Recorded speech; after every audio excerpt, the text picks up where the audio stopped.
Hello everyone, कैसे हैं आप सब। आई होप कि आप सभी अच्छे होंगे। मैं Sangeeta from लर्नो hub, the free learning platform जहां आप पढ़ सकते हैं math, science, SST absolutely free at learnohub.com।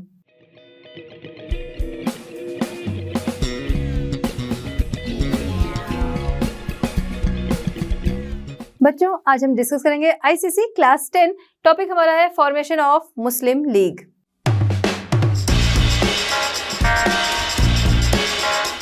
चलिए बच्चों, स्टार्ट करते हैं हमारा आज का चैप्टर। सबसे पहले हमारा जो ये चैप्टर है, यहाँ पर हम जानेंगे फॉर्मेशन ऑफ मुस्लिम लीग। उसके साथ ही साथ हम इसके लिए फैक्टर जानेंगे कि किस वजह से मुस्लिम लीग जो है उसकी स्थापना हुई या उसका फॉर्मेशन हुआ, इसका फॉर्मेशन किस तरीके से आगे बढ़ा, किन लोगों ने इसको इनकरेज किया, ये सारी चीजें जानेंगे। साथ ही साथ इसका इम्पैक्ट क्या रहा, ये भी हम लोग यहाँ पर जानेंगे। ठीक है, तो स्टार्ट करते हैं। सबसे पहले हम लोग इसके फैक्टर्स के बारे में जानेंगे। Factors leading to the foundation of the Muslim League. ठीक है, तो इसके फैक्टर्स जो है ये हम लोग यहाँ पर जानेंगे। देखिए 1857 का रेबल जो था, ठीक है, 1857 का जो रेबल था वहां पर क्या था, हिंदू और मुस्लिम जो थे वो साथ आकर उन्होंने ब्रिटिश के खिलाफ लड़ाई की।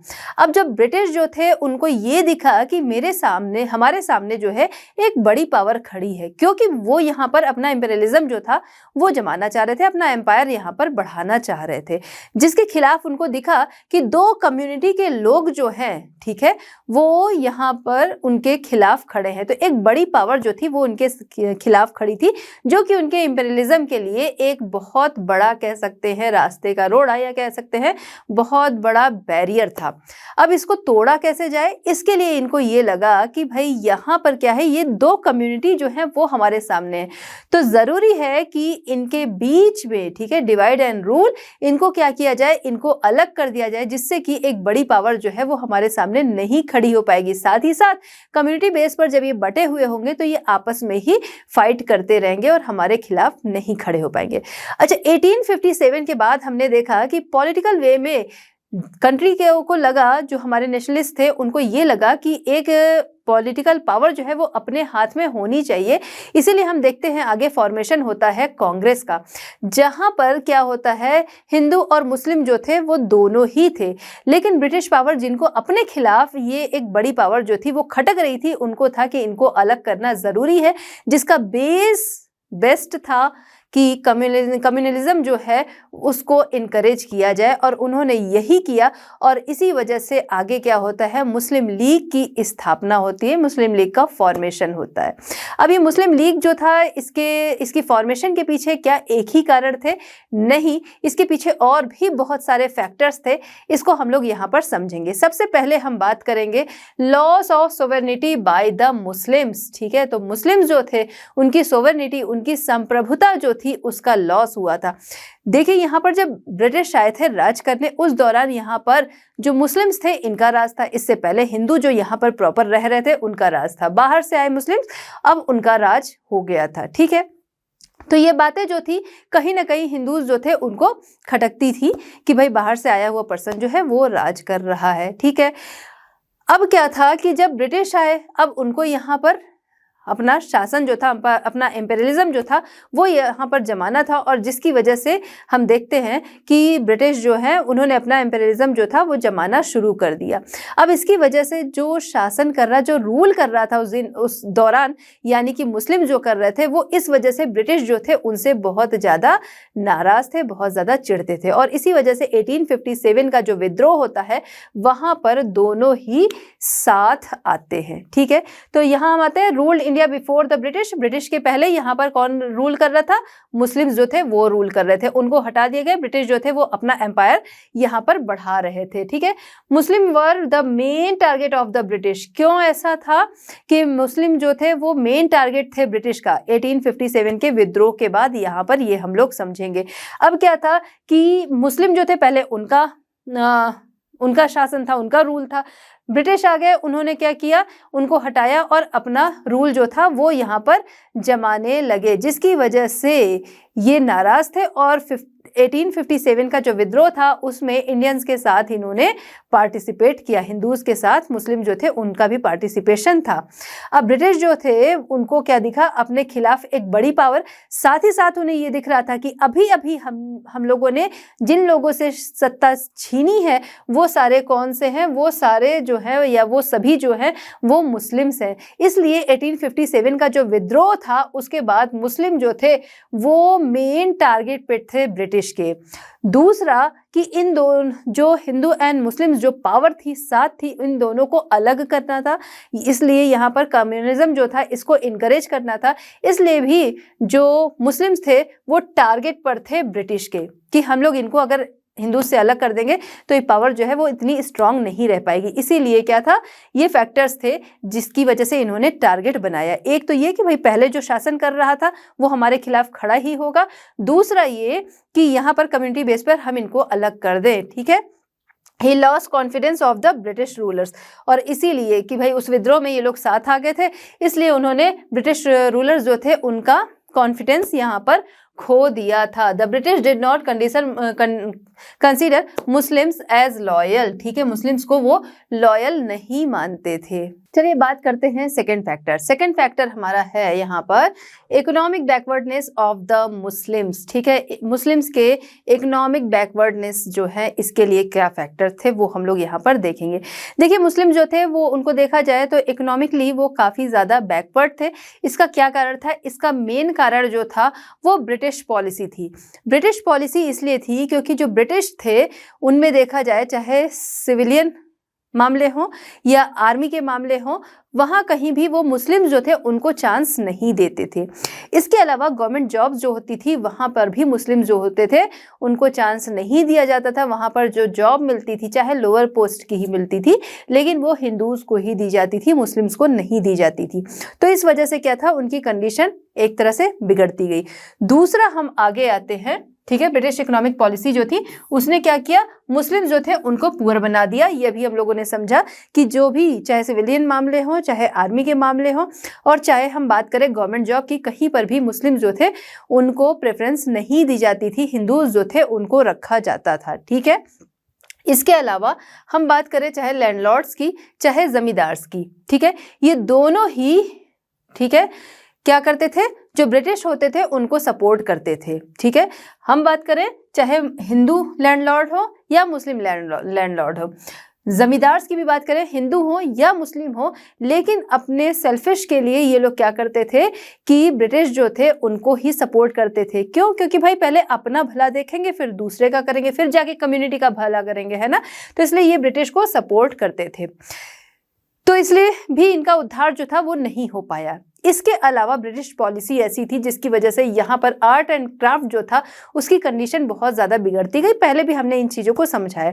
ठीक है, तो क्या था कि आर्ट एंड क्राफ्ट जो था ये भी क्या हुआ, धीरे धीरे खत्म होने लगा। मुस्लिम जो थे उनको देखा जाए तो ज़्यादातर जो थे वो इन्हीं कामों में लगे हुए थे, तो जिसकी वजह से उनके काम उनसे छीनते गए और वो दिन पर दिन क्या थे, गरीब होते रह गए। ठीक है, तो गरीबी की तरफ वो बढ़ते चले गए और इसका रीज़न जो था वो मानते थे किसको, वो मानते थे ब्रिटिश। जाहिर सी बात है भाई, ब्रिटिश को ही मानेंगे कि वही रिस्पॉन्सिबल है, क्योंकि उनकी ही जो पॉलिसी थी जिसने कि इनको क्या किया, पहले रूल भी तो इन्हीं का था। भाई अपने काम धंधे छीन रहे हैं, नौकरियां नहीं मिल रही है, रूल भी तो मुस्लिम्स का था। वो सारी चीजें जो थी ये ब्रिटिश जो थे वो छीन लिए थे, इसलिए इसके लिए इनको ही रिस्पॉन्सिबल मानते थे, जिसकी वजह से फीलिंग ऑफ रेबेलियन जो थी वो इनके अंदर बढ़ती गई। चलिए बात करते हैं हम लोग थर्ड पॉइंट की। थर्ड पॉइंट हमारा है backwardness in the social and cultural field. ठीक है, सोशल एंड कल्चरल फील्ड में बैकवर्डनेस, इसके बारे में हम लोग बात करेंगे। देखिए मुस्लिम जो थे सोशल एंड कल्चरल फील्ड में वो पीछे रह गए। क्यों, इसको समझेंगे। क्या हुआ कि जब ब्रिटिश जो थे उनका रूल जैसे जैसे यहाँ पर बढ़ने लगा, चीज़ों को वो अपने अकॉर्डिंग चेंज करने लगे। उसी के तहत उनको लगा कि भाई यहाँ की एजुकेशन पॉलिसी जो है उसको भी चेंज करना ज़रूरी है, जिसकी वजह से मैकॉले के द्वारा 1835 में जो एजुकेशन पॉलिसी जो थी वो लागू की गई। ठीक है, उसके अकॉर्डिंग ही आगे फिर ये चीज़ें जो थी वो आगे बढ़ी। एजुकेशन पॉलिसी उस समय क्या लाई गई कि वेस्टर्न लिटरेचर एंड साइंस की एजुकेशन स्कूलों में यहाँ पर दी जाएगी, यानी इंडिया में दी जाएगी, जिसमें कि मीडियम जो होगा वो क्या होगा, लैंग्वेज का, वो होगा इंग्लिश। ठीक है, तो उसके अकॉर्डिंग ही यहाँ पर एजुकेशन जो थी वो दी जाती थी। ऐसा नहीं है कि हर स्कूल में जो उनके द्वारा चलाए जा रहे थे, ठीक है, जो गवर्नमेंट स्कूल थे वहाँ पर ये फैसिलिटी थी, और वो भी अभी स्टार्टिंग थी तो बहुत ज़्यादा लोगों के लिए नहीं थी। लेकिन ये था कि हाँ, जो ये वेस्टर्न एजुकेशन जो है, जो इसके अकॉर्डिंग एजुकेशन उसकी होगी, उसी को आगे गवर्नमेंट जॉब मिलेगी। ठीक है, तो इस तरीके से ये पॉलिसी जो थी वो लाई गई। अब क्या हुआ कि जब ये पॉलिसी लाई गई, इस तरीके से एजुकेशन शुरू हो गई। इससे पहले, ब्रिटिश के पहले, यहाँ पर रूल जो था वो किसका था, मुस्लिम्स का था, जिनकी कोड लैंग्वेज क्या थी, पर्शियन थी। तो अब क्या था, जब लोग जो थे अब इंग्लिश मीडियम से पढ़ने लगे, तो अब आगे क्या था, पर्शियन जो थी उसको रिप्लेस किया इंग्लिश ने। कोर्ट लैंग्वेज थी पर्शियन, उसको इंग्लिश ने रिप्लेस किया, जिसकी वजह से मुस्लिम जो थे उन्हें नाराजगी तो हुई ही। इसके अलावा मुस्लिम जो थे वो प्राउड करते थे अपने कल्चर पर और अपना जो लिटरेचर था उस पर। इस वजह से उन्होंने जो इंग्लिश एजुकेशन यहाँ पर थी, मीडियम था इंग्लिश, ठीक है, वेस्टर्न एजुकेशन जो थी उसको उन्होंने अडॉप्ट नहीं किया। इस वजह से देखा जाए तो लाइफ के हर एस्पेक्ट में वो पीछे रहे, ठीक है, या फिर कह सकते हैं सोशल एंड कल्चरल फील्ड में वो पीछे रहे। वहीं दूसरी तरफ हिंदूज की अगर हम लोग बात करें तो उन्होंने इसे अडॉप्ट किया। वेस्टर्न एजुकेशन पॉलिसी जो थी उसको उन्होंने अडॉप्ट किया, जिसकी वजह से हम देखते हैं कि आगे लाइफ के हर फील्ड में वो आगे दिखे। चलिए बात करते हैं फोर्थ की। फोर्थ है British policy of divide and rule. तो ये पॉलिसी जो है वो ब्रिटिश की फेवरेट पॉलिसी रही, जिसको उन्होंने हमेशा समय समय पर अप्लाई किया। ठीक है, तो ब्रिटिश पॉलिसी जिस तरीके की थी, जिसकी वजह से मुस्लिम जो थे वो पीछे होते गए, बैकवर्ड होते गए। अभी ये सारी चीज़ें हम लोगों ने समझी कि जो ब्रिटिश थे वो उनको बहुत ही सस्पिशियस निगाह से देखते थे कि भाई ये है कि कभी भी विद्रोह कर सकते हैं। ये सारी चीज़ें अभी हम लोगों ने समझी। इसके अलावा क्या था, जिस तरीके का बिहेवियर था कि उनको आगे नहीं बढ़ने दे रहे थे, उनके जो बिजनेस थे, उनका जो क्राफ्ट था, ये सारी चीज़ें उनसे छीनती जा रही थी, उनको जॉब पे नहीं रखा जाता था, जिसकी वजह से हम देखते हैं कि due to suspicious behaviour by the British and Muslim जो थे वो क्या थे, पॉलिटिकल, इकोनॉमिकल एंड सोशल हर फील्ड में पीछे होते जा रहे थे। ठीक है, अब इसके बाद हम देखते हैं कि अभी हमने समझा कि वो बहुत ज़्यादा पुअर हो गए थे। ठीक है, इसके बाद हम देखते हैं नेशनल मूवमेंट, जहां पर इनका पार्टिसिपेशन रहता है, किसका, मुस्लिम्स का। ब्रिटिश देखते हैं कि अब इनके अंदर बहुत ज़्यादा पावर जो है वो नहीं हो सकती, क्योंकि ये इस सब तरीके से क्या है, ये बहुत ही वीक हो चुके हैं।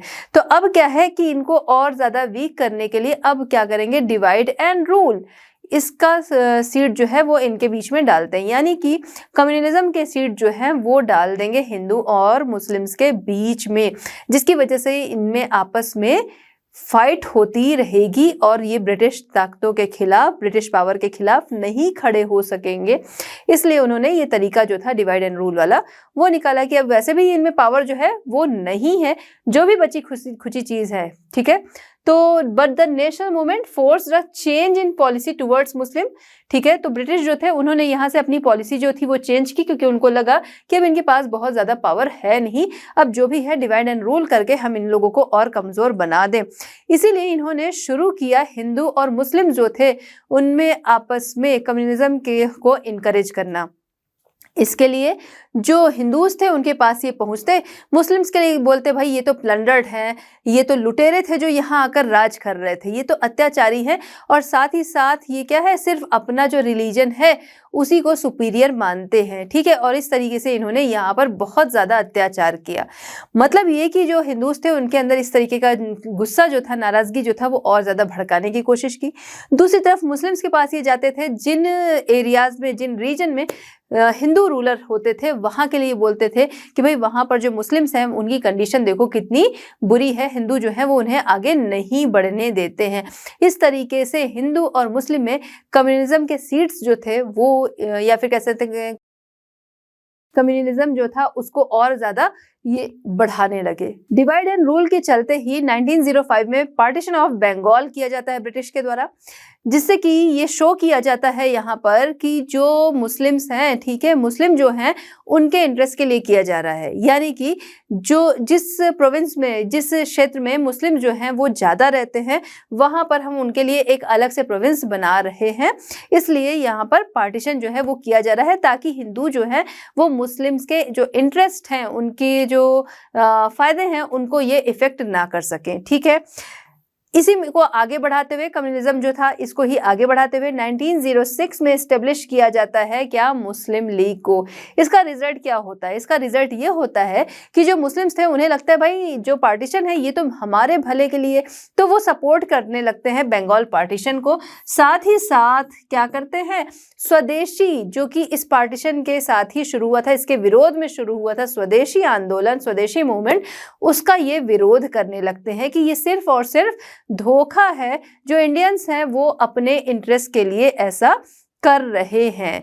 बाकी रही सही कसर जो है वो यहाँ पर पूरी होती है मॉर्ले मिंटो रिफॉर्म्स, ठीक है, कब, 1909 में Lord Minto and John Morley के नाम पे इसका नाम जो है वो रखा जाता है मॉर्ले मिंटो रिफॉर्म्स, ठीक है। इसमें क्या था, 20th सेंचुरी के स्टार्टिंग से ही जो इंडियन थे वो चाह रहे थे पॉलिटिकल रिप्रेजेंटेशन अपने लिए, जिससे कि जो इंडियंस हैं उनके इंटरेस्ट की बातों को वो रख सके। तो यहाँ पर पहली बार उनको चांस दिया जाता है, लेकिन यहीं पर क्या किया जाता है, जो मुस्लिम्स थे उनके लिए सेपरेट इलेक्टोरेट जो था वो डिसाइड किया जाता है कि भाई जो मुस्लिम्स हैं उनको क्या होगा कि उनको वोट करने का जो राइट होगा, ठीक है, जहाँ से वो इलेक्शन जो है वो लड़ेंगे, ठीक है, तो वहाँ पर क्या होगा या नॉमिनेट होंगे, वहाँ पर जो मुस्लिम्स हैं वही उनको वोट कर सकेंगे। तो ये क्या था, ये डिवाइड एंड रूल के तहत था कि आगे फिर लोग जो है वो फाइट करने लगेंगे, उनका अलग से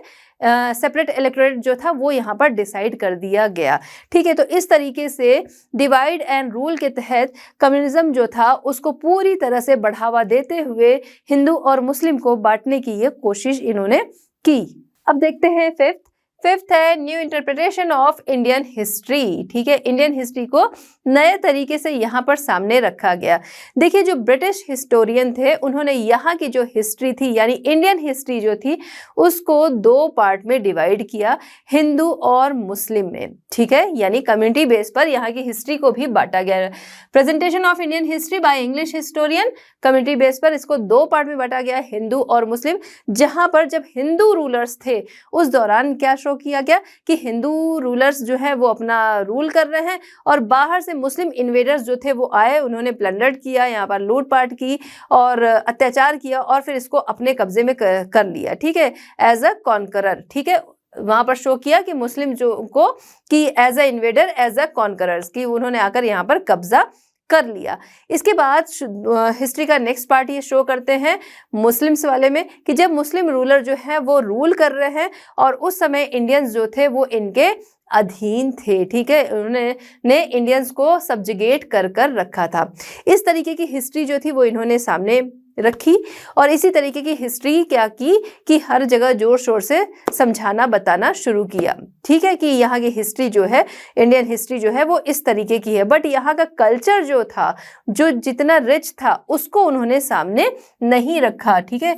नॉट ले stress on the composite culture of India, India के कल्चर को उन्होंने सामने नहीं रखा, बल्कि कम्युनिटी बेस पर यहाँ की हिस्ट्री को डिवाइड करा और उसी को रिप्रेजेंट किया लोगों के सामने। चलिए बात करते हैं sixth, rise of radical assertive nationalism, ठीक है। तो ये भी एक बड़ा कारण रहा जिसने कि सपोर्ट किया मुस्लिम लीग की फॉर्मेशन के थॉट को, ठीक है, इसको यहाँ पर समझते हैं, ठीक है।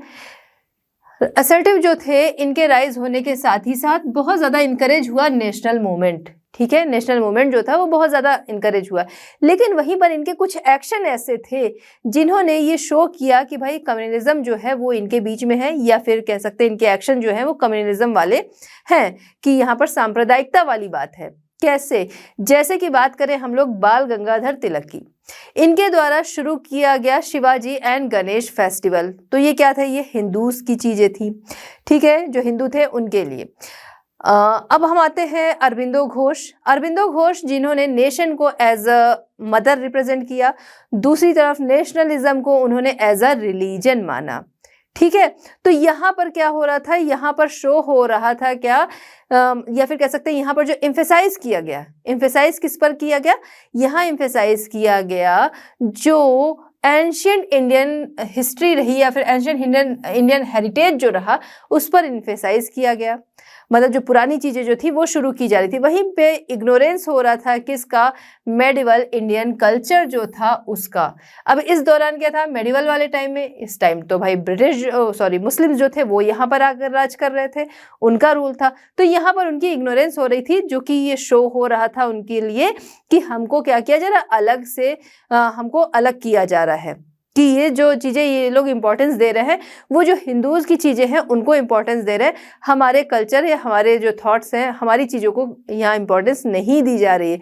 इसी वजह से आगे फिर ये लोग जो स्वदेशी मूवमेंट भी रहा उसको उन्होंने धोखा ही बताया कि ये सारी चीज़ें जो हैं ये सिर्फ अपने लिए हिंदूज़ जो हैं वो कर रहे हैं। इसी में अरबिंदो घोष की हम लोग बात करें तो इन्होंने क्या किया, Indian nation as a Hindu माना, कि इंडियन नेशन मतलब हिंदू, कल्चर मतलब हिंदू रिलीजन। तो ये चीज़ें जो थी उन्होंने कम्युनिज्म जो था उसको और ज़्यादा बढ़ाया। Reflection of religion in political action and thoughts, तो ये रिफ्लेक्ट हुआ जिसकी वजह से एजुकेटेड मुस्लिम जो थे उन्होंने खुद को इनसे अलग करना बेटर समझा, वो इनसे अलग हो गए और साथ ही साथ नाराज हो गए। चलिए बात करते हैं सेवेंथ पॉइंट की। सेवेंथ पॉइंट हमारा है economic backwardness of the country. Country का इकोनॉमिक रूप से पिछड़ा होना भी इसका एक बड़ा कारण रहा, वो भी इसके लिए एक फैक्टर रहा। कैसे, ये हम लोग समझेंगे। देखिए क्या था, जब ब्रिटिश आए तो उनकी जिस तरीके की पॉलिसी थी, तो हम बात करें चाहे हिंदूज की चाहे मुस्लिम्स की, दोनों ही इकोनॉमिक रूप से क्या था, पीछे होते जा रहे थे। ठीक है, तो यहाँ पर क्या था कि जब सभी पिछड़े हो रहे, जाहिर सी बात है कंट्री जो थी वो बैकवर्ड हो रही थी। क्यों हो रही थी कंट्री बैकवर्ड, क्योंकि यहाँ की जो इकोनॉमी थी उसको पूरी तरह से ब्रिटिश जो थे उन्होंने अपने हाथ में ले लिया था। साथ ही साथ यहाँ पर कोई इंडस्ट्रियल डेवलपमेंट नहीं था। यहाँ का जो क्राफ्ट था, यहाँ का जो कह सकते हैं पावरलूम, हैंडलूम, ये सारी चीज़ें जो थी या जो यहाँ के पेजेंट थे उन सभी की कंडीशन जो थी वो बहुत ज़्यादा खराब हो गई थी, जिसकी वजह से ऑब्वियस है कि कंट्री की इकोनॉमिक कंडीशन जो थी वो कैसी थी, काफी बैकवर्ड थी। ठीक है, तो economic backwardness of the country, economic backwardness was also responsible for communalism. ठीक है, तो ये भी कम्युनलिज्म के लिए रिस्पांसिबल रही। लैक, इसका कारण क्या था, लैक ऑफ इंडस्ट्रियल डेवलपमेंट। ठीक है, इंडस्ट्रियल डेवलपमेंट जो था वो यहाँ बहुत कम था, जिसकी वजह से बहुत सारे लोग जो थे वो अनएम्प्लॉयड थे क्योंकि भाई काम नहीं था, जिसकी वजह से क्या था, कंपटीशन बहुत ज़्यादा था, टफ कंपटीशन था लोगों के बीच में।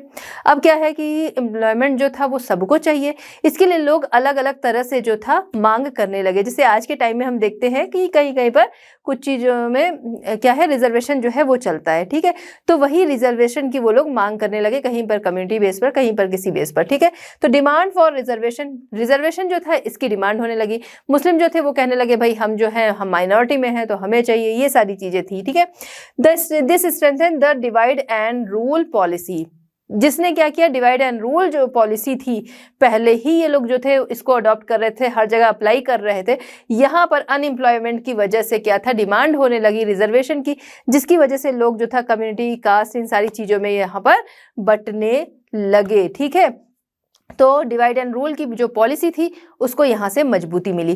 Failure of Hindu and Muslim leaders, Hindu और मुस्लिम लीडर्स का फेल्योर ये था कि वो जो पब्लिक थी उसको ये नहीं समझा पाए कि ये जो सारी हमारी गरीबी है, ठीक है, हम लोगों के पास एम्प्लॉयमेंट नहीं है, ये सारी जो प्रॉब्लम्स हैं ये किसकी वजह से है, इन ब्रिटिश की ही वजह से है। अभी हम लोगों ने देखा कि मुस्लिम किस तरीके से पुअर होते चले गए। ठीक है, वही कंडीशन जो थी वो हिंदुओं की भी थी, तो कंट्री जो है वो पुअर होती गई, किसकी वजह से, इन ब्रिटिश की वजह से ही है। और जब तक ये लोग यहाँ से नहीं जाएंगे, ठीक है, तब तक हमारी कंडीशन नहीं सुधरेगी। तो ये चीजें जो थी उनको समझानी थी, और हिंदू और मुस्लिम लीडर जो थे वो अपनी पब्लिक जो थी उसको ये चीज समझाने में फेल्योर रहे, ये इनका फेल्योर रहा। Communism force became stronger at the cost of national movement. ठीक है, तो नेशनल मूवमेंट की कॉस्ट पर कम्युनल फोर्स जो था, ठीक है, ये और ज्यादा यहाँ पर स्ट्रॉन्ग होता गया। यानी कि जो नेशनल मूवमेंट था, जिसको आगे बढ़ाना था, ठीक है,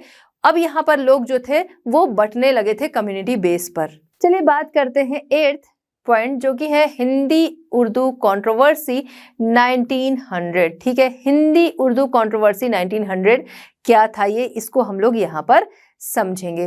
देखिए क्या था, हमने देखा कि पहले कोर्ट लैंग्वेज जो थी वो क्या थी, वो पर्शियन थी, जिसकी जगह जिसको रिप्लेस कर दिया था किसने, इंग्लिश ने रिप्लेस कर दिया था। ठीक है, अब यहाँ पर जो हिंदू थे उनकी तरफ से डिमांड हो रही थी कि भाई कोर्ट लैंग्वेज जो है उसमें हिंदी को भी जगह दी जाए। ठीक है, आइए यहाँ पर देखते हैं।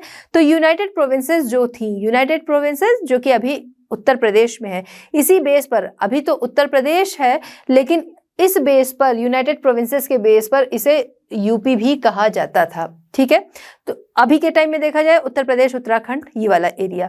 ठीक है, तो यूनाइटेड प्रोविंसेस जो थी वहां पर जो पिटिशन फाइल की जाती थी या जो कोर्ट लैंग्वेज थी वो क्या थी ऑफिसेस की, वो थी इंग्लिश। ठीक है, हिंदू जो थे वो यहाँ डिमांड कर रहे थे कि हिंदी जो है उसको भी जगह दी जाए, जिसको मानते हुए 8 अप्रैल 1900 को, 8 अप्रैल 1900 को गवर्नमेंट ने इंस्ट्रक्शन दिया कि देवनागरी और हिंदी जो है वो भी इसमें शामिल होगी, यानी कि देवनागरी और हिंदी में भी पिटीशन जो है वो फाइल की जा सकेगी।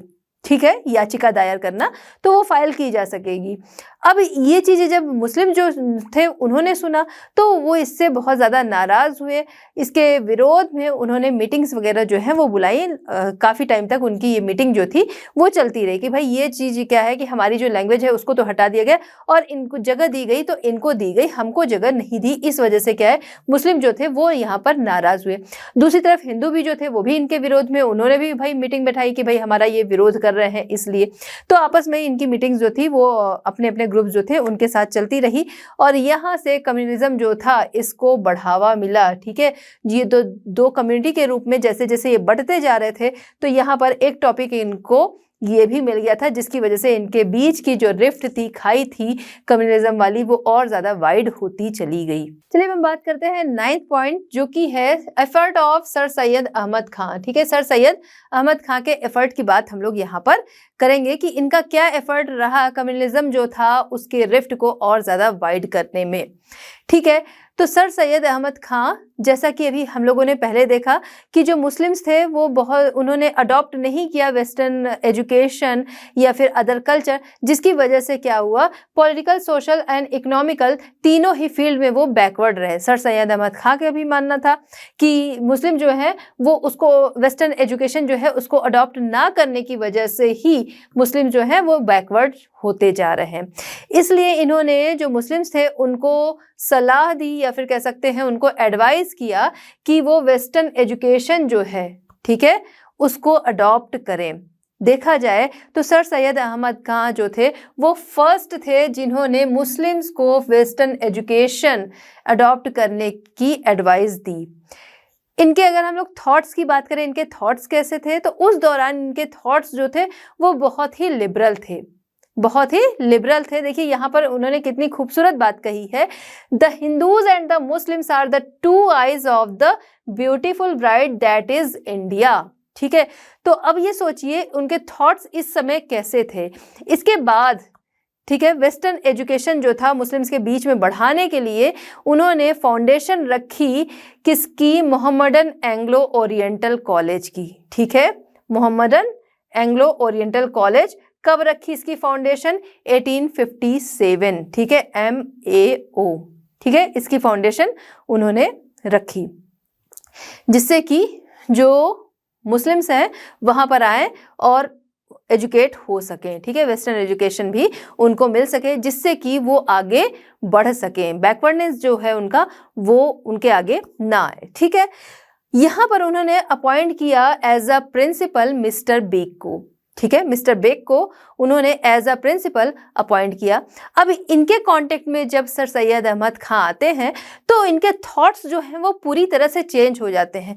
जो पर्सन यहाँ पर इतनी खूबसूरत बातें कहता है वो आगे चेंज हो जाता है, उसके थॉट्स जो हैं वो आगे चेंज हो जाते हैं और कम्युनिज्म जो है इसको बढ़ावा देने वाले बन जाते हैं। ठीक है, तो इस बेस पर स्टार्ट करते हैं वो सपोर्ट कम्युनलिज्म को, और इस तरीके से अलीगढ़ जो है वो सेंटर बन जाता है किसका, कम्युनलिज्म को, मुस्लिम कम्युनलिज्म का, ठीक है, यानी मुस्लिम सांप्रदायिकता का सेंटर बन जाता है अलीगढ़। और इस तरीके से सर सैयद अहमद खान ने यहाँ पर यह भी चेंज लाया कि अपनी जो कम्युनिटी थी, यानी कि मुस्लिम्स जो थे, उनको एडवाइस करने लगे कि वो ब्रिटिश रूल जो है उसको सपोर्ट करें, उसके लिए लॉयल बने, और साथ ही साथ जो वेस्टर्न एजुकेशन है उसको वो अडॉप्ट करें।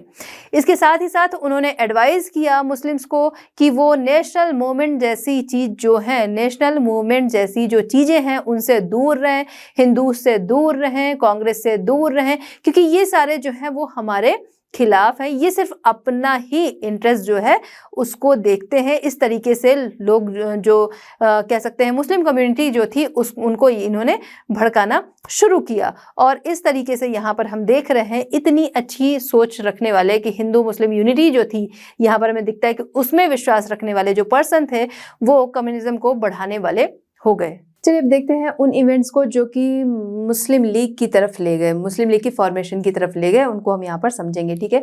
तो events leading to the foundation of the Muslim League, ठीक है, उन इवेंट्स को समझेंगे। देखिए इसमें बहुत ज़्यादा इंपॉर्टेंट रोल जो रहा वो किसका रहा, वो ब्रिटिश का रहा, जिन्होंने बराबर ही हिंदू और मुस्लिम जो थे इनके बीच में कॉन्फ्लिक्ट्स पैदा करने की कोशिश की, जिसकी वजह से इनके बीच में कम्युनलिज्म जो था वो आया।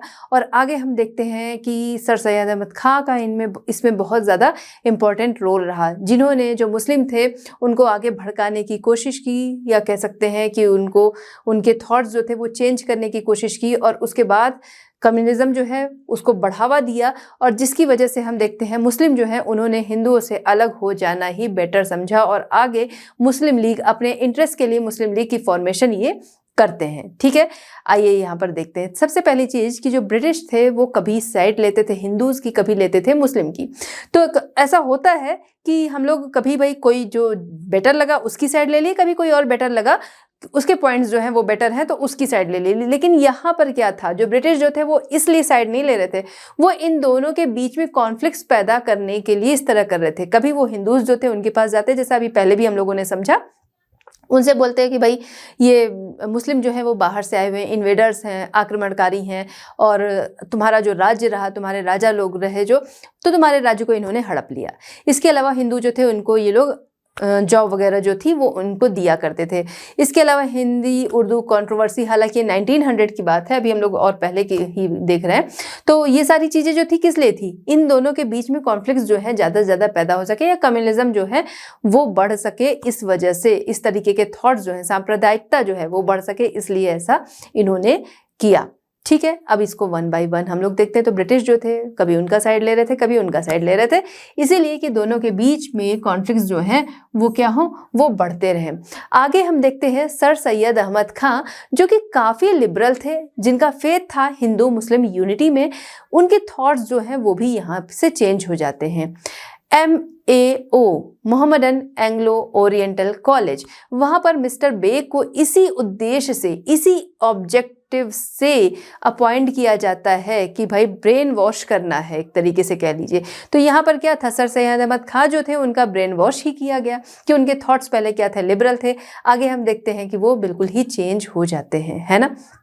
तो जब ये इनके कांटेक्ट में आते हैं मिस्टर बेग के, तो सर सैयद अहमद खां जो कि लिबरल थे, आगे ये कम्युनलिज्म में चेंज हो जाते हैं इनके थॉट्स, ठीक है।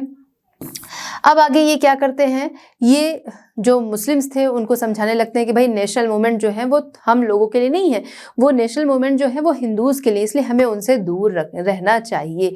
और बाकी एजुकेशन, जो मुस्लिम हैं उनको एजुकेट होना चाहिए, ये सारी चीज़ें, इस तरीके की बातें जो अभी हम लोगों ने समझी वो लोगों के बीच में लाने लगे। इसके अलावा अपर पोस्ट पर मुस्लिम जो है वो अपॉइंट हो सके, इसके लिए इन्होंने मोहम्मदन सिविल सर्विस एसोसिएशन जो था इसकी स्थापना की, ठीक है।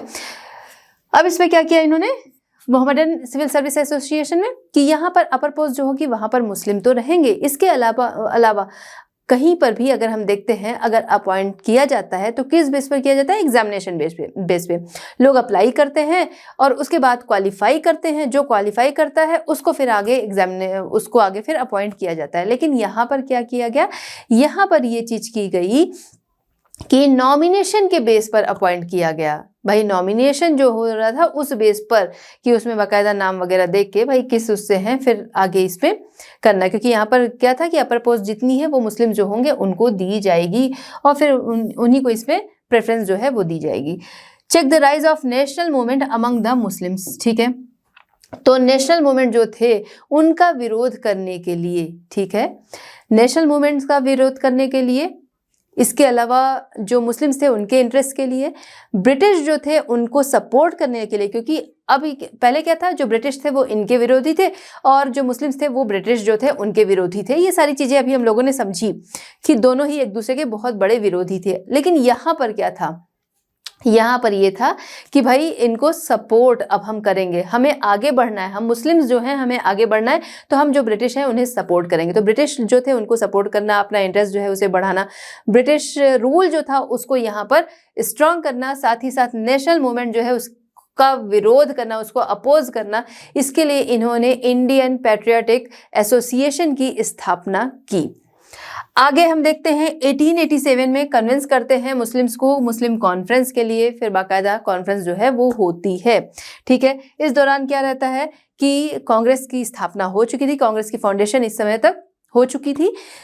अब आगे कांग्रेस का भी विरोध जो था वो इनकी लिस्ट में जुड़ गया। आगे कांग्रेस का विरोध जो था वो काफ़ी ज़्यादा किया जाने लगा, क्योंकि ये मानना था कि कांग्रेस जो है वो सिर्फ जो हिंदू हैं उनके इंटरेस्ट की बात करती है, नेशनल मूवमेंट सिर्फ उनकी बात करते हैं, ये सारी चीज़ें थी।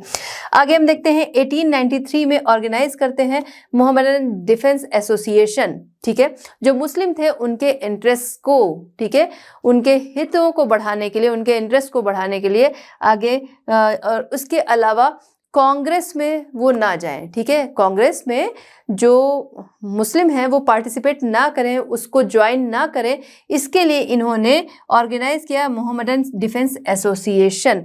इस तरीके से हम देखते हैं कि सर सैयद अहमद खां जो थे वो सक्सेसफुल रहे, जो मुस्लिम थे उनके बीच में कम्युनलिज्म जो था इसको बढ़ावा देने में। चलिए बात करते हैं द अलीगढ़ पॉलिटिक्स, ठीक है। तो अलीगढ़ पॉलिटिक्स जो थी उसका भी बहुत ही इंपॉर्टेंट रहा। आगे हम देखते हैं मुस्लिम लीग की फाउंडेशन में, ठीक है। चलिए नेक्स्ट इवेंट हमारा है द अलीगढ़ पॉलिटिक्स। यहाँ पर क्या होता है, सर सैयद अहमद खां जिन्होंने अलीगढ़ मूवमेंट जो था वो स्टार्ट किया था, 1898 में सर सैयद अहमद खां जो थे उनकी डेथ हो जाती है। उनकी डेथ के बाद यहाँ पर लीडरशिप करते हैं कौन, मोहसिन उल मुल्क, ठीक है।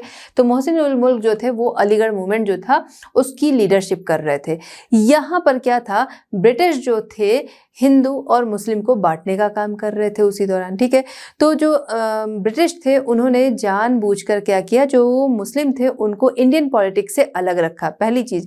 दूसरा, इन्होंने इसी समय में 1900, ठीक है, 1900 में उन्होंने लाया हिंदी उर्दू कंट्रोवर्सी, ठीक है, उसका नाम हिंदी उर्दू कंट्रोवर्सी दिया गया, क्योंकि इस दौरान क्या किया गया, कोर्ट लैंग्वेज जो थी वो हिंदी जो थी उसको भी यहाँ पर प्रेफरेंस दी गई कि कोर्ट लैंग्वेज जो है वो हिंदी भी होगी, जिसकी वजह से क्या है, मुस्लिम जो थे वो बहुत ज़्यादा नाराज़ हो गए, क्योंकि हिंदी को उर्दू के बराबर का दर्जा दिया जा रहा था। अभी तक कोर्ट में क्या था, उर्दू लैंग्वेज जो थी उसी का यूज़ हो रहा था, जिस वजह से ये लोग बहुत ज़्यादा भड़क गए। लेफ्टिनेंट गवर्नर यूपी मैकडॉनल्ड, ठीक है, lieutenant governor of UP MacDonald, ठीक है। तो यूपी के लेफ्टिनेंट गवर्नर मैकडॉनल्ड जो थे वो इन चीज़ों से, जब यहाँ पर क्या था, जो नवाब थे मोहसिन उल मुल्क, ये वहाँ पर मिलने पहुँचते हैं और ये लोग अपना एजिटेशन जो है, आंदोलन जो है वो शो करते हैं। तो फिर उस दौरान यूपी यानी उस समय का यूनाइटेड प्रोविंसेस, अभी हम लोगों ने पहले जिक्र किया था, ठीक है। तो यूनाइटेड प्रोविंसेस जो थी उनके लेफ्टिनेंट गवर्नर मैकडॉनल्ड जो थे उन्होंने बोला कि भाई ये जो आपका एजिटेशन है प्लस गवर्नमेंट का जो ऑर्डर है इसके बीच में मैं नहीं आऊँगा, ये उससे अलग हो जाते हैं। और यहाँ पर जो मुस्लिम थे उनको एडवाइस दी जाती है, मुस्लिम लीडर्स जो थे वो अपना एक अलग एसोसिएशन जो है वो बनाने के लिए एडवाइस करते हैं।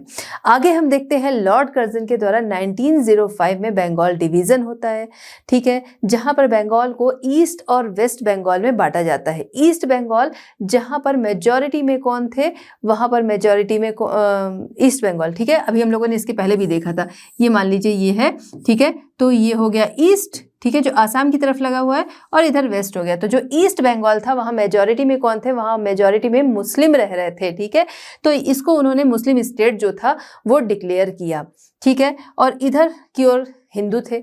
ठीक है, तो इस तरीके से उन्होंने इधर डिवाइड कर दिया। अब इसका जो इंडियन लीडर्स थे, इंडियन नेशनलिस्ट थे, वो लोग विरोध कर दिए कि ये हमारे बीच में क्या है, बंटवारे वाली बात हो गई है, हमारे बीच में कम्युनिज्म जो था उसको बढ़ावा देने वाली बात हो गई कि कम्युनिटी के बेस पर अब हमको बांटा जा रहा है, हमारी कंट्री को बांटा जा रहा है, जिसका इन्होंने बहुत ज़्यादा विरोध किया। अब मुस्लिम जो थे पहले से ही बहुत सारी चीज़ें जो थी उनके सामने आ रही थी, ब्रिटिश जो थे उनके द्वारा भड़काया जा रहा था। आगे हम देखते हैं कि सर सैयद अहमद खां जो थे वो उनके थॉट्स चेंज हो गए, अपने थॉट्स उन्होंने लोगों तक पहुंचाए, जिसको कि लोगों ने अडॉप्ट भी किया, जो मुस्लिम्स थे उन्होंने अडॉप्ट भी किया। तो अब उनकी थिंकिंग भी उसी तरीके से चलने लगी। ठीक है, तो वो यहाँ पर नाराज होने लगे कि भाई जो हिंदू हैं, हमारे इंटरेस्ट की बात हो रही है तो वो यहाँ पर इसका विरोध कर रहे हैं। उनको ये नहीं दिखा नेशन के लिए, उनको क्या दिखा कि वो हमारे इंटरेस्ट की बात जो है की जा रही है, क्योंकि यहाँ पर जो लॉर्ड कर्जन था उसने रीज़न यही दिया था कि भाई इनकी प्रोग्रेस हो सके, इस वजह से हम लोग ऐसा कर रहे हैं। ठीक है, तो यहाँ पर उन्होंने बोला था कि एडमिनिस्ट्रेशन जो है वो ज़्यादा बेटर हो सके, मुस्लिम जो है उनके इंटरेस्ट की बातें हो सके, तो इसलिए हम लोग ऐसा कर रहे हैं। तो जिसकी वजह से क्या है, इनका विद्रोह जो है वो और ज़्यादा बढ़ जाता है। आगे हम देखते हैं new principle of MAO college. ठीक है, तो MAO कॉलेज जो था, इसके नए जो प्रिंसिपल थे आर्चीबाल्ड, इन्होंने भी कम्युनिज्म जो था इसको आगे बढ़ाने में बहुत ज़्यादा हेल्प की। उन्होंने इसके लिए क्या किया कि जो नवाब थे, कौन से नवाब, नवाब मोहसिन उल मुल्क जो थे, इनको इन्होंने इनवाइट किया कहाँ पर, शिमला में। तो शिमला इनविटेशन मिलता है मोहम्मद उल मुल्क को, सॉरी मोहसिन उल मुल्क को मिलता है शिमला इनविटेशन, जहाँ पर वो जाते हैं। उनको यहाँ पर पूरी प्लानिंग रहती है, कम्युनलिज्म जो है वो फोर्स करना है, कम्युनलिज्म को बढ़ाना है, जिसके लिए उनको कहा जाता है कि भाई सेपरेट इलेक्टोरेट की डिमांड जो है मुस्लिम लीडर्स की तरफ से की जाए, क्योंकि गवर्नमेंट जो है वो आपके इंटरेस्ट के लिए काम करना चाहती है, और वो तभी होगा जब आप सेपरेट इलेक्टोरेट जो है उसकी आप डिमांड करेंगे, वो आपको मिलेगा, तब हम आपके इंटरेस्ट के लिए काम आगे कर पाएंगे। जो मुस्लिम थे उन्हें भी बड़ा अच्छा लगा, भाई ब्रिटिश जो है वो हमारे भले के लिए सोच रहे हैं, तो हम भी इनको सपोर्ट करेंगे। ठीक है, तो वो उनके सपोर्ट में आ जाते हैं। दूसरी तरफ उनको ये भी लगता है भाई जो हिंदू है, जब हम उनसे अलग हो जाएंगे तभी हमारे इंटरेस्ट का काम जो है, हमारे हित के लिए काम शुरू होगा। ठीक है, तो ये एक बड़ी चीज होती है। इसी दौरान लॉर्ड मिंटो जो है उनको भी एक मेमोरेंडम जो है वो तैयार करने को बोल दिया जाता है। आगे हम देखते हैं 1 अक्टूबर 1906 को आगा खां, उनकी लीडरशिप होती है, जिसमें कि जो मुस्लिम लीडर्स थे ये सभी जाते हैं, और वहाँ पर लॉर्ड रिसीव जो है इनके द्वारा एक डिमांड जो है वो डिमांड लेटर एक तरीके से कह सकते हैं वो प्राप्त करते हैं। अब इसमें क्या मेन इनकी डिमांड्स थी वो हम लोग यहाँ पर देखेंगे। ठीक है, जो मुस्लिम लीडर्स ने एक डेपुटेशन जो था वो सौंपा किसको, लॉर्ड मिंटो को। ठीक है, चलिए अब यहाँ पर हम देखते हैं कि क्या चीज़ें थी, क्या इनकी चीफ डिमांड्स थी। फर्स्ट है मुस्लिम should have their own separate electorates. ठीक है, कि मुस्लिम जो है उनका अपना अलग से एक सेपरेट इलेक्टोरेट जो है वो होना चाहिए, यानी कि उनको इलेक्टोरेट एरिया जो है, ठीक है, वो उनका अलग से होना चाहिए। इसका मतलब ये है कि जहाँ पर क्या होगा, जो मुस्लिम होगा वो खड़ा होगा इलेक्शन के लिए, उसमें वोटिंग जो होगी वो मुस्लिम्स ही करेंगे। ठीक है, Mohammedan should be given a seat in the bench of each of the high courts and chief courts. ठीक है, तो यहाँ पर हाई कोर्ट और चीफ कोर्ट जो है दोनों की बेंच में इनकी एक सीट जो है वो फिक्स होनी चाहिए, ऐसी इनकी डिमांड थी। ठीक है, यानी जो मोहम्मदन थे उनकी। Proportion of Mohammedan representative entitle for nomination to provincial council should be determined and declared. ठीक है, तो यहाँ पर क्या कहा गया, यहाँ पर अगली डिमांड ये थी प्रोविंशियल काउंसिल जो है उसमें नॉमिनेशन के लिए, ठीक है, जो इनका प्रपोर्शन है, मोहम्मदन जो है इनका जो प्रपोर्शन है उनके अकॉर्डिंग जब ये नॉमिनेशन होगा तो वो प्रपोर्शन जो है वो डिक्लेयर किया जाए कि क्या होना चाहिए, और उसको निश्चित किया जाए। दोनों चीज, कि उसको निश्चित किया जाए उनका प्रपोर्शन क्या होना चाहिए उस नॉमिनेशन के लिए। ठीक है, दूसरा कि उसको डिक्लेयर किया जाए। नेक्स्ट है शुड बी मोहम्मडन यूनिवर्सिटी, ठीक है, मोहम्मडन यूनिवर्सिटी होनी चाहिए जिसमें कि जो मुस्लिम्स हैं उनकी रिलीजियस और उनकी इंटेलेक्चुअल एजुकेशन जो है वो हो सके। इस तरीके का उन्होंने लेटर जो था वो आगे उनको सौंपा। इसके बाद लॉर्ड मिंटो जो थे उन्होंने खुद को कमिट किया कि जो मुस्लिम हैं उनको सेपरेट इलेक्टोरेट देंगे, साथ ही साथ उनके पॉलिटिकल जो राइट्स हैं, उनके जो इंटरेस्ट हैं, उनके लिए आगे ये काम करेंगे, उनके राइट्स जो हैं उनको दिलाने के लिए काम करेंगे। इसके बाद हम देखते हैं दिसंबर 1906, ठीक है, दिसंबर 1906 में मोहम्मडन एजुकेशनल कॉन्फ्रेंस होती है, ठीक है, मोहम्मडन एजुकेशनल कॉन्फ्रेंस होती है जहां पर सब मिलते हैं। वहां पर बातचीत होती है कि भाई हम मुस्लिम जो है हमारे लिए अपनी सेपरेट बॉडी जो है वो होनी चाहिए, यानी कि अपनी अलग एक संस्था होनी चाहिए। कांग्रेस में हम मिलकर नहीं रहेंगे क्योंकि कांग्रेस जो है वो नेशनलिज्म की बात करता है, लेकिन वहां पर बात होती है हिंदूज के इंटरेस्ट के लिए। तो हमारे लिए एक सेपरेट बॉडी जो है वो बहुत ज़रूरी है। इसके बाद यहाँ पर बात होती है, चलिए अच्छा ढाका में मीटिंग होगी, ढाका अभी बांग्लादेश में, ठीक है। तो ये होता है कि भाई ढाका में मीटिंग होगी, जो मेन लीडर्स थे वो पहुंचते हैं ढाका, जहां पर चेयरमैनशिप जो थी वो थी वकार उल मुल्क की, ठीक है, वकार उल मुल्क की चेयरमैनशिप थी। उन्होंने बात सुनी, उन्होंने इस बात को सही बोला कि भाई सही बात है कि आप लोगों की अपनी संस्था, मतलब हम मुस्लिम जो हैं हम लोगों की अपनी एक लीग जो है, अपनी एक संस्था जो है, या फिर कह सकते हैं अपनी सेपरेट बॉडी जो है वो होनी चाहिए। इसके बाद लंबा डिस्कशन चलता है क्योंकि भाई कुछ लोग होते हैं जो फेवर में ना हो, बाकी लोग तो खैर मुस्लिम जो कम्युनिटी थी उसकी बातें ही हो रही थी तो सभी उसके फेवर में थे, ठीक है। तो इस तरीके की जब बातें होती हैं, लंबे टाइम तक मीटिंग जो है ये चलती है, वाद विवाद ये सारी चीज़ें होती हैं। इसके बाद फाइनली फाउंडेशन रखी जाती है मुस्लिम लीग की, कब, 1906 को, याद रखिएगा 1906 में मुस्लिम लीग की फाउंडेशन रखी जाती है। यहाँ पर लीडरशिप होती है आगा खां और मोहसिन उल मुल्क की, ठीक है। तो इन दोनों की लीडरशिप में फाउंडेशन ऑफ मुस्लिम लीग 1906 में रखी जाती है। चलिए अब देखते हैं aim and objectives of the Muslim League, ठीक है। मुस्लिम लीग के एम्स क्या थे, ऑब्जेक्टिव्स क्या थे, इसको हम लोग यहाँ पर समझेंगे। सबसे पहली चीज, promotion of the feeling of loyalty, किसके लिए, ब्रिटिश गवर्नमेंट के लिए, ठीक है। तो यहाँ पर ब्रिटिश गवर्नमेंट के लिए लॉयल्टी वाली जो फीलिंग है उसको बढ़ावा देना, ये इनका एम था, ये इनके ऑब्जेक्टिव्स थे। देखिए क्या था कि जो ब्रिटिश थे वो लॉयल नहीं मानते थे मुस्लिम्स को, और मुस्लिम जो थे वो उनके लिए लॉयल भी नहीं थे, ठीक है। अब यहाँ पर ये चीज़ें थी कि भाई हम जो है इस वजह से पिछड़ रहे हैं, ये सारी चीज़ें हैं, हम जब ब्रिटिश जो हैं उनका साथ देंगे तब हम आगे बढ़ेंगे, ठीक है। ये सारी चीज़ों को मानते हुए यहाँ पर क्या था कि ब्रिटिश गवर्नमेंट के प्रति लॉयल्टी जो है उसकी फीलिंग को बढ़ाना। नेक्स्ट है protection and advancement of the political rights and interest. Congress जो है उसका साथ छोड़ते हुए, कांग्रेस का साथ नहीं देना है, उसका साथ छोड़ते हुए क्या करना है, पॉलिटिकल राइट्स एंड इंटरेस्ट जो है, ठीक है, उसका एडवांसमेंट एंड प्रोटेक्शन, ठीक है, उसको एडवांस करना, उसको प्रोटेक्शन देना, ये इनका एम था। Prevention of the rise of hostility, rise of hostility यानी कि लोगों के अंदर जो शत्रुता कम्युनिटी को लेकर बढ़ रही है उसको रोकना। चलिए बच्चों अब देखते हैं 1906 में मुस्लिम लीग का तो फॉर्मेशन हो गया, इसका इम्पैक्ट क्या रहा नेशनल मूवमेंट पर वो हम लोग यहाँ पर समझेंगे, ठीक है। तो impact of the Muslim league on the national movement, ठीक है, इसको हम लोग यहाँ पर समझेंगे क्या इम्पैक्ट रहा। तो मुस्लिम लीग का इम्पैक्ट नेशनल मूवमेंट पर क्या रहा उसको हम लोग यहाँ पर देखेंगे।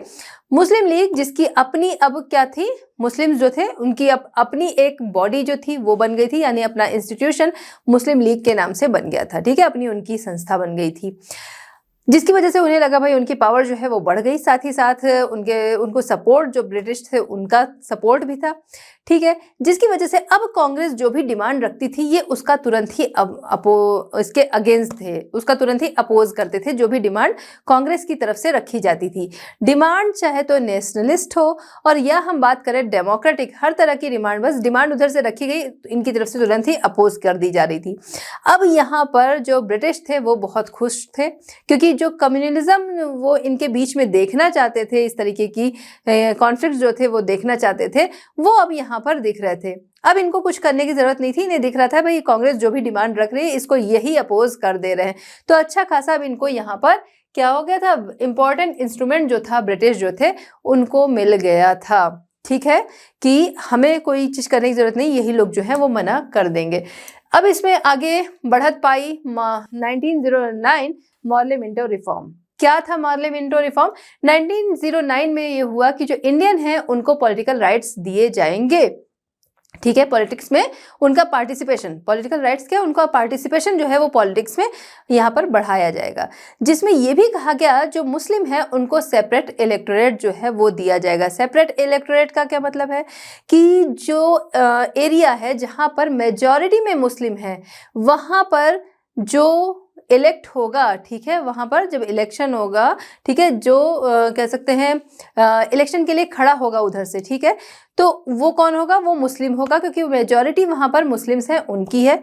उसको वोट करने वाले जो होंगे वो भी मुस्लिम होंगे। ठीक है, ऐसा नहीं कि मेजॉरिटी में है तो वही कि सभी जाके दे देंगे, जीतेगा तो मुस्लिम ही, नहीं। यहाँ पर ये था कि जरूर हम मेजॉरिटी में, लेकिन फिर भी वोट सिर्फ हम ही करेंगे। ठीक है, तो ये इस तरीके का यहाँ पर मॉर्ले मिंटो रिफॉर्म जो था वो दिया गया। ठीक है, कि यहाँ जो मुस्लिम है उनको सेपरेट इलेक्टोरेट दिया जाए, जिसकी की डिमांड पहले से की जा रही थी। अभी शिमला वाला जो हम लोगों ने मैटर देखा वहां पर भी देखा। ठीक है, इसके बाद हम देखते हैं 1916 में लखनऊ पैक्ट होता है, या फिर कह सकते हैं लखनऊ ट्रीटी होती है। ठीक है, जहां पर ये सभी जो है वो साथ में आ जाते हैं।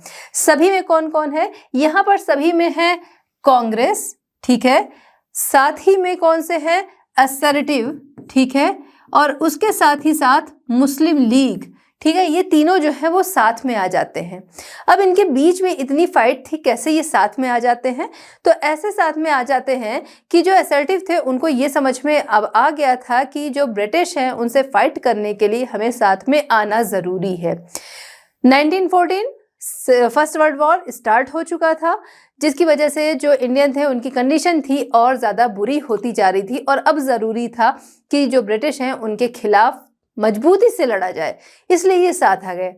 दूसरी तरफ हम बात करें कि मुस्लिम लीग जो थे, यहाँ पर मुस्लिम लीग की पहली बैठक इनके साथ हुई थी, पहली मीटिंग हुई थी। मुस्लिम लीग इनके साथ क्यों आ गया था, जबकि वो कांग्रेस को हमेशा अपोज कर रहा था?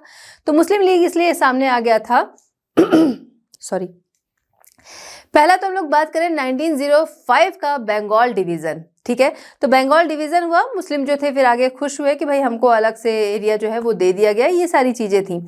लेकिन 1911 में जो नेशनलिस्ट थे उनका बहुत ज़्यादा प्रेशर, स्वदेशी आंदोलन, ये सारी चीज़ें जो थी, जिसकी वजह से हम देखते हैं कि ये जो बंगाल डिवीज़न था इसको कैंसिल कर दिया जाता है 1911 में।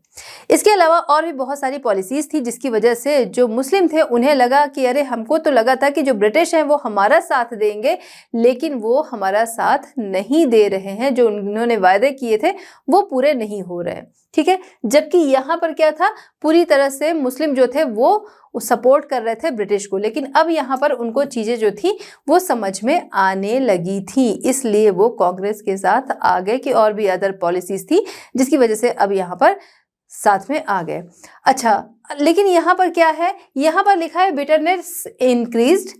यहाँ हम लोग बात कर रहे हैं कि लखनऊ ट्रीटी हुई जहाँ पर सभी लोग जो थे वो साथ में आ गए, तो बिटरनेस जो थी वो इसलिए बढ़ गई क्योंकि कांग्रेस जो थी वो भी मान गई कि चलिए आपका सेपरेट इलेक्टोरेट वाली जो बात है ठीक है हम लोग मान लेंगे, या फिर जो इलेक्शन होंगे उसमें कुछ सीटें जो है वो आपकी फिक्स रहेगी, जहां पर मुस्लिम जो है वो मेजॉरिटी में रहेंगे। ये सारी चीज़ें थी जिसकी वजह से लखनऊ पैक्ट जो है या लखनऊ ट्रीटी जो है ये हुई और ये तीनों साथ में आ गए। ठीक है, लेकिन यहाँ पर बिटरनेस कैसे बढ़ी? बिटरनेस ऐसे बढ़ी कि यहाँ पर कम्युनलिज्म जो है वो तो हावी हो गया ना, कि आपको सेपरेट इलेक्टोरेट जो है वो दिया जा रहा है, मुस्लिम के लिए इतनी सीट जो है वो रिजर्व रहेंगी। ठीक है, तो ये कम्युनलिज्म जो था वो तो यहाँ पर हावी होने ही लगा, जिसकी वजह से समय के साथ ये बिटरनेस जो थी, कड़वाहट जो थी वो और ज़्यादा बढ़ती गई।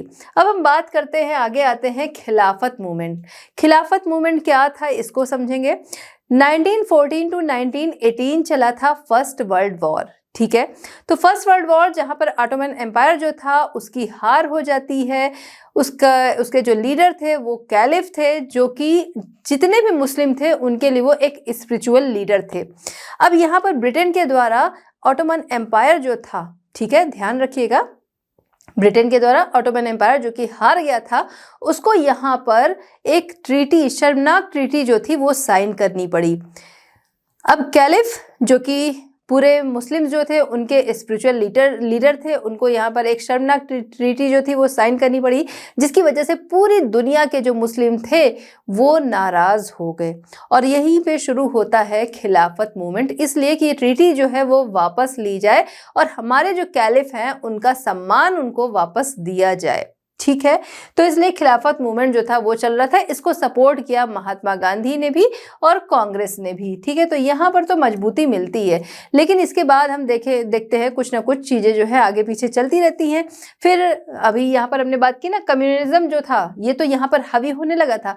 1934 में हम देखते हैं जिन्ना जो कि क्या करते हैं, टू नेशन पार्टी वाला जो है थियरी, ठीक है, टू नेशन वाली थियरी जो है वो सामने रखते हैं कि दो नेशन जो है वो होने चाहिए, एक भारत एक पाकिस्तान। ठीक है, मतलब दो नेशन होने चाहिए, एक हिंदू का होना चाहिए और एक मुस्लिम का होना चाहिए।